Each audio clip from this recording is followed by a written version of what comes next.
Welcome to the Long Way Home India Special Part 4, where we ride from Nako to Kaza and then on to Chandratal.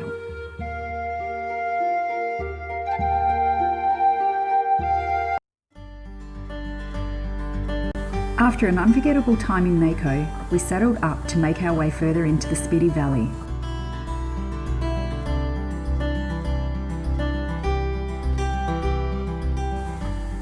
We stopped at another checkpoint, which provided a chance to soak in the Spiti River. Just after Sundo, we left the main road and headed into a small village called Gu. This is where a new temple is being built to mark the site of a 500-year-old mummified Buddhist monk, Sangha Tenzin. Found in 1975 after an earthquake and later excavated and moved into a small building, it is thought Sangha may have starved himself to death to reach ultimate enlightenment. To do this, he may have only eaten tree-based foods and ingested natural poisons to remove all fat and moisture from his body to avoid decomposition. Sangha tied a gom-tag belt around his neck and legs to hold his posture into death. It was a bit spooky sitting with Sangha, as it felt like at any moment he would start moving.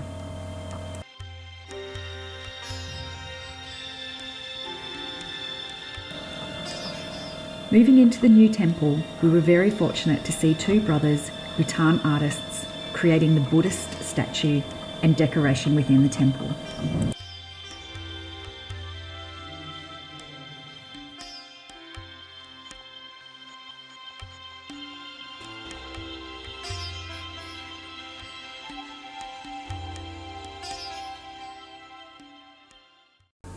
We had bought some toy cricket bats and balls with us to give to kids living in villages that we passed through, and Gu was the ideal village for this to happen. We stopped off at Tabo Monastery and had veggie momos for lunch before heading further into the Spiti Valley.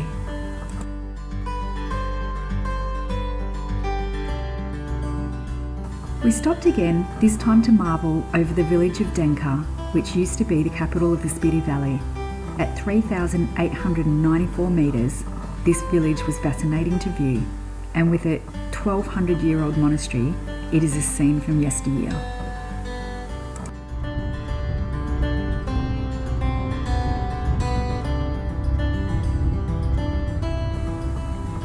We pushed on for the final stretch into Kaza, where we would be spending 3 nights.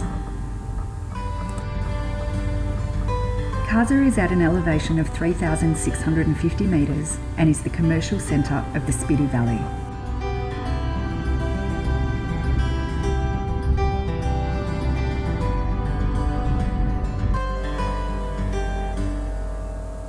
Arriving at our accommodation, Sakai Abode, we changed out of our dusty gear and went for a short walk around town.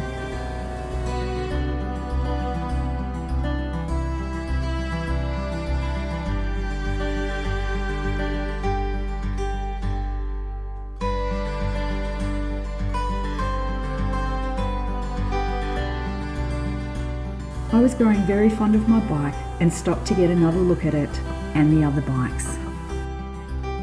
After dinner, and then a few old monk rums, the unofficial drink of Indian motorcycle tours, it was an early night to bed. The next day, we took off for a day trip, and the first stop was Ki Gompa.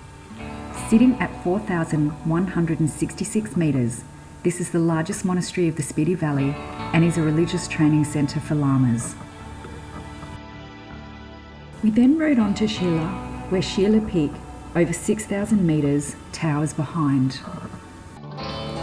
And after this, we rode around to Komik village at 4,587 metres.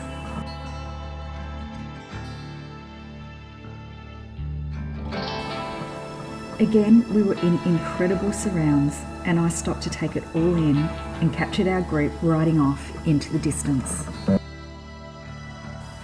Heading back towards Kaza, we stopped to see a herd of ibex scale this mountain. While not really visible in this footage, it really was a sight to behold. After dinner, we relaxed with some of the other guests and swapped stories of the Spiti Valley. The next day was a rest day for us, but not for Rahenda and Raju, who were working on our bikes. During our stay, the staff at our digs and our crew were egging us on for some cricket. We headed into town and had a leisurely coffee before the big match. Rich went for a huge walk while we limbered up, ready for our backyard cricket match, Kaza style.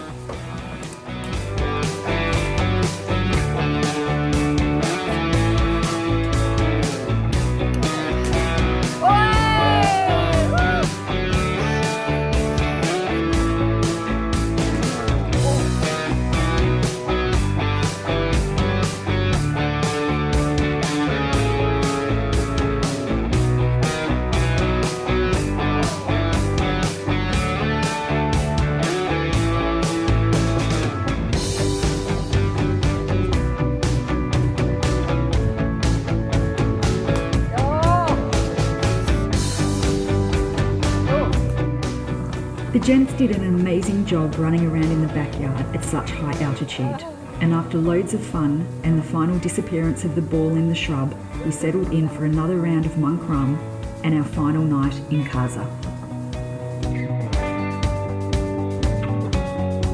Leaving Kaza, we headed west to Chandratal Lake. It was great to be back on the bikes again, to see some more amazing scenery.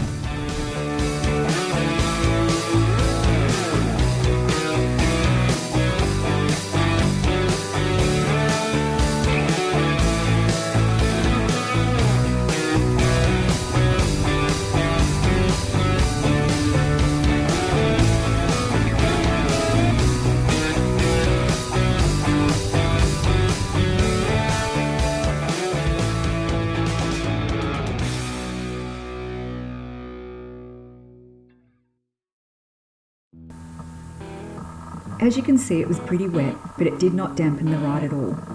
We rode through Kiba and Losar villages.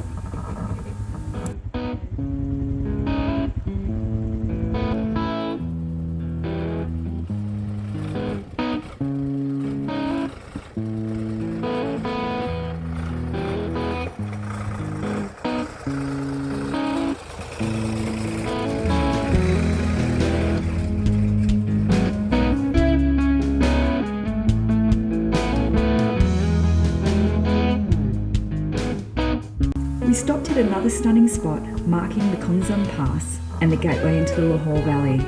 Note the shepherds sleeping in the field.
We made it over the pass and headed for Moon Lake Camp, our accommodation for the night. But before getting off the bikes, we rode into Moon Lake.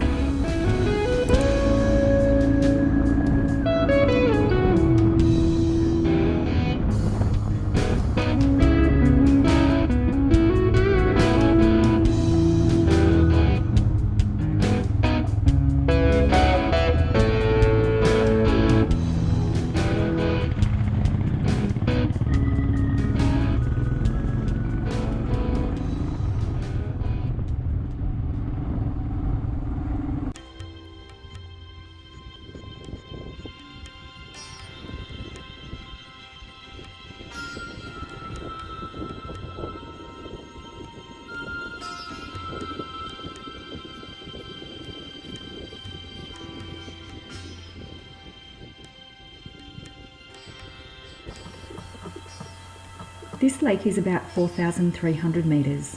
and one of 2 high-altitude wetlands in India.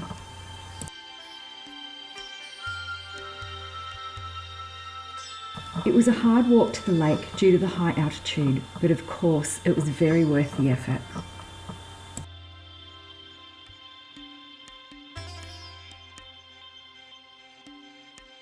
We passed some brumbies on the way back to the bikes, then saddled up to head back to camp.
We passed through our final river crossing for the day.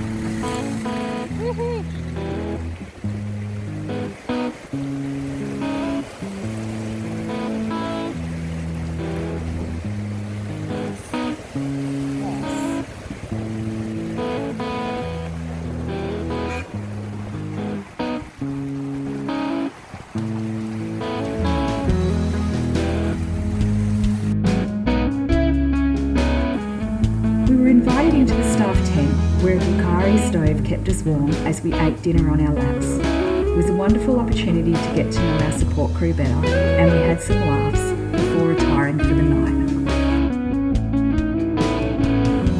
Join us for part 5 as we leave Chandratal and into some pretty hairy riding from Jispa, Sachu and then Sisu.